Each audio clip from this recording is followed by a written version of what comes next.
ഇപ്പൊ ഡ്യൂട്ടീസിന്റെ കാര്യം നമ്മൾ ഓൾറെഡി ഡിസ്കസ് ചെയ്തു. അപ്പം ഞാൻ ചോദിക്കാൻ വിട്ടുപോയ കാര്യമാണ്, നമ്മൾ ഇവിടെ എല്ലാം അവർലി ആണല്ലോ നമ്മൾ വർക്ക് ചെയ്യുക. അപ്പം ഒരു വീക്ക് എത്ര അവേഴ്സ് വർക്ക് ചെയ്യേണ്ടി വരും, നമുക്ക് എത്ര ലീവ് കാര്യങ്ങളുണ്ടാവും, അതൊന്ന് പറയാൻ പറ്റും?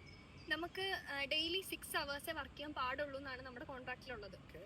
വീക്കെൻഡ്സ് പൊതുവേ നമുക്ക് ഫ്രീ ആയിരിക്കും. ചില ഫാമിലീസ് ആഴ്ചയിൽ ഒരു ദിവസം നമുക്ക് ഫ്രീ തരുള്ളൂ. എനിക്ക് ഇപ്പം ഞാൻ നിൽക്കുന്ന ഫാമിലിയിൽ 2 ദിവസം, അതായത് വീക്കെൻഡ് സാറ്റർഡേ സൺഡേയും എനിക്ക് ഫ്രീ ആണ്. പിന്നെ എല്ലാ ഡേയ്സിലും ഈവനിങ്സിലും നമുക്ക് ഫ്രീ തരണം എന്നാണ് പറയുന്നത്. അപ്പം അറൌണ്ട് ഇപ്പം നമ്മൾ കാൽക്കുലേറ്റ് ചെയ്യുകയാണെങ്കിൽ 36 hours ഒക്കെ പെർ വീക്ക് നമുക്ക് വർക്ക് ചെയ്യേണ്ടത് കോൺട്രാക്റ്റിൽ ഉണ്ടാവും. അഞ്ജന ജർമ്മനി വന്നിട്ട് ഒരു 1 year ആവുന്നല്ലേ? സോ അപ്പം ഈ 1 yearും അഞ്ജന ഈ സെയിം ഫാമിലിയുടെ കൂടെ ആയിരുന്നു, അതോ മാറിയോ? എങ്ങനെയാണ് അതിന്റെ ഒരു സിറ്റുവേഷൻ? ഞാൻ വന്നത് വേറൊരു ഫാമിലിയിലായിരുന്നു ആദ്യമായിട്ട്. അതിനുശേഷം അവിടെ ഞാൻ അത്ര കംഫർട്ട് അല്ലാന്ന് എനിക്ക് ഫീൽ ചെയ്തതുകൊണ്ട് ഞാൻ വീണ്ടും എന്റെ ഏജൻസിനെ തന്നെ കോൺടാക്ട് ചെയ്തു. എനിക്ക് ഇവിടുന്ന് മാറണം ഇങ്ങനെ പറഞ്ഞു. നമുക്കത് ഓൾറെഡി നമ്മുടെ കോൺട്രാക്ട് തന്നെ പറഞ്ഞിട്ടുണ്ട്, നമ്മൾ ഓക്കെ അല്ലാന്നുണ്ടെങ്കിൽ നമുക്ക് അവിടെ കണ്ടിന്യൂ ചെയ്യേണ്ട ആവശ്യമില്ല. അപ്പം അതുകൊണ്ട് തന്നെ എനിക്കൊരു ഡിസ്കംഫർട്ട് ഫീൽ ചെയ്തതുകൊണ്ട് തന്നെ ഞാൻ അവരെ കോൺടാക്ട് ചെയ്തു.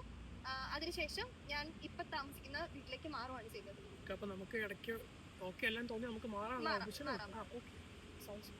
ജർമ്മൻ ലാംഗ്വേജിനെ പറ്റിയാണ് ഞാൻ നെക്സ്റ്റ് ചോദിക്കുന്നത്, ബിക്കോസ് അത് വളരെ ഇമ്പോർട്ടൻ്റ് ആയ ഒരു കാര്യമാണ് ജർമ്മനി വരാൻ വേണ്ടിയിട്ട്. അപ്പം അഞ്ജന എങ്ങനെയാണ് ജർമ്മൻ ലാംഗ്വേജ് പഠിച്ചത്? പഠിക്കാൻ എളുപ്പമായിരുന്നോ? എന്താണ് ആ ഒരു ടൈം പീരീഡ് എങ്ങനെയാണ് എക്സ്പീരിയൻസ്? ജർമ്മൻ ലാംഗ്വേജ് എന്ന് പറയുന്നത് അത്ര എളുപ്പമുള്ള ഒരു ലാംഗ്വേജ് അല്ല, അറിയാലോ. അപ്പൊ നമ്മൾ ഭാഷയെ എപ്പോഴും ഭാഷയായിട്ട് തന്നെ കണ്ടു പഠിക്കാന്നുള്ളതാണ്. നമ്മളിപ്പം സ്കൂളിലൊക്കെ ആണെങ്കിൽ ചിലപ്പം എക്സാമിന് ഒരാഴ്ച മുന്നേ അല്ലെങ്കിൽ തൊട്ട് തലേന്നൊക്കെ പഠിച്ചു കഴിഞ്ഞാൽ നമുക്ക് സിമ്പിൾ ആയിട്ട് എക്സാം പാസ്സാവാം. പക്ഷേ ലാംഗ്വേജ് എന്ന് പറയുന്നത് അങ്ങനെ ഒരു ദിവസം കൊണ്ടോ ഒരാഴ്ച കൊണ്ടോ ഒരു മാസം കൊണ്ടോ നടക്കുന്ന ഒരു കാര്യമല്ല. അപ്പൊ അതുകൊണ്ട് തന്നെ ആ ഒരു ഇമ്പോർട്ടൻസ് കൊടുത്ത് പഠിച്ചാൽ മാത്രമേ നമുക്ക് ലാംഗ്വേജ് എന്ന് പറയുന്ന ഒരു സാധനം നമ്മുടെ കയ്യിലാക്കാൻ പറ്റുള്ളൂ. അപ്പം എന്നെ സംബന്ധിച്ച് ഞാനൊരു റെസിഡൻഷ്യൽ ക്യാമ്പസിലാണ് പഠിച്ചത്. നമ്മുടെ മാനന്തവാടി രൂപതയുടെ ഫെഡാർ ഫൗണ്ടേഷന്റെ കീഴിലുള്ള ഒരു ക്യാമ്പസിലാണ് പഠിച്ചത്. ആ ക്യാമ്പസ് എന്നെ നന്നായിട്ട് തന്നെ എന്റെ ലാംഗ്വേജ് ഇംപ്രൂവ് ചെയ്യാൻ സഹായിച്ചിട്ടുണ്ട്. ഇതൊരു പ്രൊമോ വീഡിയോ അല്ല, പക്ഷെ എന്റെ ഒരു എക്സ്പീരിയൻസ് ആയിട്ട് ഞാൻ പറയാണ്. ഞാൻ അവിടെ പഠിച്ചപ്പം റെസിഡൻഷ്യലാണെന്ന് ഞാൻ പറഞ്ഞല്ലോ, അതുകൊണ്ട് തന്നെ ഞങ്ങള് ഫുൾ ടൈം ജർമ്മൻ തന്നെ സംസാരിക്കണമായിരുന്നു. ഈവൻ നമ്മള് ഒത്തിരിയേറെ തെറ്റുകൾ നമ്മൾ സംസാരിക്കുമ്പോൾ വരാറുണ്ട്. പക്ഷെ നമുക്ക് ആ ഒരു എന്താണ് പറയാ, ചടപ്പ് എന്ന് തന്നെ പറയാം, അത് മാറിക്കിട്ടും. നമ്മളെ തെറ്റ് നമ്മുടെ കൂടെ തന്നെയുള്ളവരാണ്, അവരും തെറ്റ് സംസാരിക്കും, നമ്മളും തെറ്റ് സംസാരിക്കും. ഇത് സംസാരിച്ച് നമുക്ക് ഇമ്പ്രൂവ് ചെയ്യാൻ പറ്റുള്ളൂ. സോ അപ്പം ഒരു സ്ഥലത്ത് താമസിച്ച് ഡേ ടു ഡേ ലൈഫ് അവിടെ സംസാരിച്ച് അങ്ങനെയാണ് ജർമ്മൻ പഠിച്ചത്? ഞാൻ അങ്ങനെയാണ് പഠിച്ചത്. അത് എന്നെ നന്നായിട്ട് ഹെൽപ്പ് ചെയ്തിട്ടുണ്ട്. കാരണം ഇവിടെ വന്നിട്ട് കുർബാന കൂടാൻ നേരത്ത് അവിടെ കുർബാന ഉണ്ടായിരുന്നു, ജർമ്മൻ കൊന്ത ഉണ്ടായിരുന്നു. അപ്പൊ ഇതൊക്കെ ഉണ്ടായിരുന്നതുകൊണ്ട് തന്നെ ഞാൻ ഇവിടെ വന്നപ്പം എനിക്കൊന്നും പുതിയതായിട്ട് പഠിക്കേണ്ടി വന്നിട്ടില്ല. അതെന്നെ ഒത്തിരി ഹെൽപ്പ് ചെയ്തു. അതോടൊപ്പം തന്നെ അവിടെ എപ്പോഴും പോഡ്കാസ്റ്റുകൾ കേൾക്കുമായിരുന്നു. അപ്പം എന്നെ സംബന്ധിച്ച് B2 ഒക്കെ ആയപ്പോഴത്തേക്കും എനിക്ക് ഏറ്റവും ബുദ്ധിമുട്ടുണ്ടായിരുന്ന ഒരു മൊഡ്യൂള് ഹ്യോറൻ ആയിരുന്നു. അപ്പം എന്റെ വീക്ക് പോയിന്റ് ഹ്യോറൻ ആണെന്ന് അറിഞ്ഞത് കൊണ്ട് തന്നെ ഞാൻ ഹ്യോറന് കൂടുതൽ ഇമ്പോർട്ടൻസ് കൊടുത്തിരുന്നു. അപ്പം എപ്പോഴും ഞാൻ പോഡ്കാസ്റ്റുകൾ നന്നായിട്ട് കേൾക്കും. അതേപോലെ ഹ്യോറന് പറ്റിയ എക്സസൈസുകൾ യൂട്യൂബിൽ നിന്നൊക്കെ കണ്ട് പഠിക്കുമായിരുന്നു.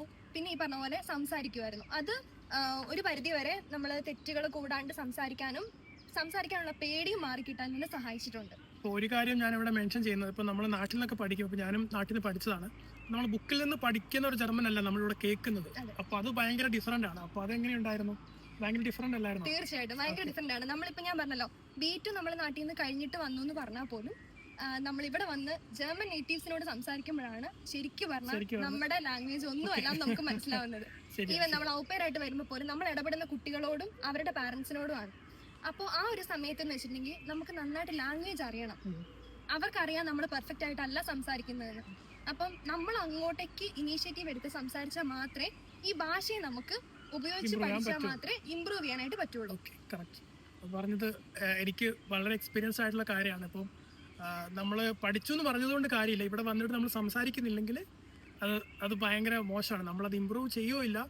എന്നാൽ നമ്മൾ പറയുന്ന അവർക്ക് മനസ്സിലാക്കാനും ബുദ്ധിമുട്ടാണ്. കാരണം നമ്മൾ പറയുന്നതും ചെറുപ്പനാണ്, പക്ഷെ അത് അവരുടെ ആക്സെന്റിൽ പറഞ്ഞാൽ മാത്രമേ ചിലർക്കൊക്കെ അത് മനസ്സിലാവും. അപ്പോൾ ലാംഗ്വേജിന് അത്രത്തോളം ഇമ്പോർട്ടൻസ് ഉണ്ട്. അതിപ്പോൾ ഏത് കോഴ്സ് പഠിക്കാൻ വന്നാലും അത്രത്തോളം ഇമ്പോർട്ടൻസ് ഉണ്ട്. ഔപ്പേർ ചെയ്യുന്നതുകൊണ്ട് എന്താണ് ബെനിഫിറ്റ് എന്നുള്ളതാണ് എനിക്ക് അടുത്ത് ചോദിക്കാനുള്ളത്. അപ്പം അഞ്ജന ഇവിടെ വന്നു, 1 വർഷത്തോളം ഔപ്പേർ ചെയ്യുന്നു. അപ്പം ഇവിടെ നിന്ന് എന്താണ് അഡ്വാൻറ്റേജ്, എന്തുകൊണ്ട് ഔപ്പേർ ചെയ്യുന്നതുകൊണ്ട് നമുക്ക് എന്തൊക്കെ മെച്ചം ഉണ്ടാവുമെന്ന് പറയാൻ പറ്റും? തീർച്ചയായിട്ടും ഞാൻ മെയിനായിട്ട് ഔപ്പേർ എടുത്തത് ലാംഗ്വേജ് ഇമ്പ്രൂവ് ചെയ്യാനാണ്. അതായത് നമ്മളൊരു രാജ്യത്ത് ജീവിക്കുമ്പോൾ അല്ലെങ്കിൽ ഒരു സ്ഥലത്ത് ജീവിക്കുമ്പം ഒരു മീഡിയം ഓഫ് കമ്മ്യൂണിക്കേഷൻ എന്ന് പറയുന്നത് എപ്പോഴും ലാംഗ്വേജ് ആണ്. അപ്പോൾ ലാംഗ്വേജ് നന്നായിട്ട് നമ്മുടെ കയ്യിലുണ്ടെങ്കിൽ നമ്മളെ ആർക്കും മാറ്റി നിർത്താനായിട്ട് പറ്റില്ല. അതുകൊണ്ട് തന്നെ ലാംഗ്വേജ് എങ്ങനെയും പഠിച്ചെടുക്കണം എന്നുള്ളൊരു ഉദ്ദേശത്തോടെയാണ് ഞാൻ ഔപെയറിലേക്ക് വന്നത്. അതോടൊപ്പം തന്നെ നമ്മൾ കമ്മ്യൂണിക്കേറ്റ് ചെയ്തുകൊണ്ടിരിക്കുന്ന എപ്പോഴും ജർമ്മനി തന്നെയാണ്. ഈവൻ നമ്മുടെ ഹോസ്റ്റ് ഫാമിലിക്ക് ഇംഗ്ലീഷ് അറിയാമെങ്കിൽ പോലും അവർ പരമാവധി നമ്മളാണെങ്കിലും ഇപ്പം നമ്മൾ ഇംഗ്ലീഷ് അറിയാം, മലയാളം അറിയാം, പക്ഷെ നമ്മളെപ്പോഴും സംസാരിക്കുന്നത് മലയാളത്തിലാണ്. അതേപോലെ തന്നെ അവരും നമ്മുടെ അടുത്ത് സംസാരിക്കാൻ ആഗ്രഹിക്കുന്നത് ജർമ്മനി തന്നെയാണ്. അത് നമുക്കൊരു അഡ്വാൻറ്റേജ് ആണ്. അറ്റ്ലീസ്റ്റ് നമുക്കൊന്നും പറയാൻ പറ്റിയില്ലെങ്കിൽ പോലും നമുക്കത് കേട്ട് തന്നെ നമുക്ക് കുറേ കാര്യങ്ങൾ മനസ്സിലാക്കിയെടുക്കാൻ പറ്റും. പിന്നെ ഔപെയറായിട്ട് വർക്ക് ചെയ്യുന്ന സമയത്ത് നമ്മൾ കംപ്ലീറ്റ്ലി പിള്ളേരോടാണ് ഇടപെട്ടുകൊണ്ടിരിക്കുന്നത്.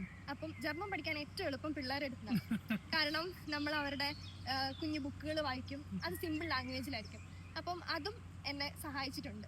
കാരണം അവർക്ക് ചില സ്റ്റോറീസ് വായിച്ചു കൊടുക്കുമ്പം നമ്മൾ തന്നെ പെട്ടെന്നൊന്ന് നോട്ട് ചെയ്യും. ചില നമുക്ക് അറിയാത്ത വാക്കുകളാണെങ്കിൽ നമ്മളത് നോട്ട് ചെയ്യും. അതെന്നെ സഹായിച്ചിട്ടുണ്ട്. അതേപോലെ ഇവർക്ക് ചെറിയ ഓഡിയോസ് ഒക്കെ കേൾപ്പിച്ചു കൊടുക്കും. കുഞ്ഞു കഥകളാണെങ്കിലും ഇവരുടെ ഒരു ടൂണി ബോക്സ് എന്നൊക്കെ പറഞ്ഞിട്ട് സാധനമുണ്ട്. അപ്പം അതിലൊക്കെ ഇപ്പോഴും ഈ ജർമ്മൻ കഥകൾ ഇങ്ങനെ പോയിക്കൊണ്ടിരിക്കും. അപ്പം അത് നമ്മൾ കേൾക്കുന്നുണ്ട് ഇവരോട് സംസാരിക്കുമ്പം. അതേപോലെ നമ്മൾ അങ്ങോട്ട് ഇനീഷ്യേറ്റീവ് എടുത്തു കഴിഞ്ഞാൽ മാത്രമേ ഇവർ നമ്മളെ സഹായിക്കത്തുള്ളൂ. രണ്ട് ലെവൽ ഓഫ് ജർമ്മൻസ് പഠിക്കുന്നുണ്ട്. കുട്ടികളുടെ ലെവലിൽ നിന്ന് പഠിക്കുന്നുണ്ട്, മുതിർന്ന ആളുകളുടെ ലെവലിൽ നിന്ന്. നമ്മളെ സംബന്ധിച്ച് നമുക്ക് ഏറ്റവും എളുപ്പം കുട്ടികളുടെ അടുത്ത് പഠിക്കാനാണ്. കാരണം നമ്മൾ ആ ഒരു സ്റ്റേജിൽ നിന്നാണ് വരുന്നത്. അതുകൊണ്ട് തന്നെ നമ്മൾ അവരോട് കമ്മ്യൂണിക്കേറ്റ് ചെയ്യുമ്പോൾ നമുക്ക് നമ്മുടെ ലാംഗ്വേജ് ഇമ്പ്രൂവ് ചെയ്യാൻ സഹായിക്കും.